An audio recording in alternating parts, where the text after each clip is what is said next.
ஆமா. இப்ப சொல்லும்போது மத்தவங்க வீட்ல வந்து எனக்கு கிடைச்ச என்கரேஜ்மெண்ட் மத்தவங்க இப்ப என்ன நான் மட்டும் நல்லா நடிக்கிறேன்னு நான் நினைச்சுக்கிட்டேன்னா, என்ன போல முட்டாள் யாருமே கிடையாது. எனக்கு வந்து அதுக்கு ஏத்த ஆப்பர்ச்சுனிட்டி கிடைச்சதுனால என்னுடைய கலை வந்து அது வெளிப்பட்டுச்சே தவிர, நான் ஏதோ எனக்கு மட்டும் தான் டேலண்ட் இருக்குன்னு நான் நினைச்சுக்கிட்டா அது பைத்தியக்காரத்தனம் இல்ல. அந்த மாதிரி நான் வந்து நடிக்க ஆரம்பிச்சது 8வது வயசுல, 8, 9வது வயசுல. அப்போ வந்து ஐயோ!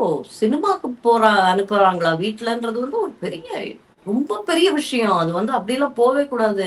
என்ன படிக்கிறத விட்டுட்டு என்ன சினிமா வேண்டி கிடக்கு, நடிப்பு வேண்டி கிடக்கு. உங்க 2 பேருக்கும் அறிவில்லையான்னு எங்க அப்பா, அம்மாக்கு நெறைய பேர் அட்வைஸ் பண்ணியிருக்காங்க. யாராவது கொண்டு போய் பொண்ண சினிமால விடுவாங்களான்னு.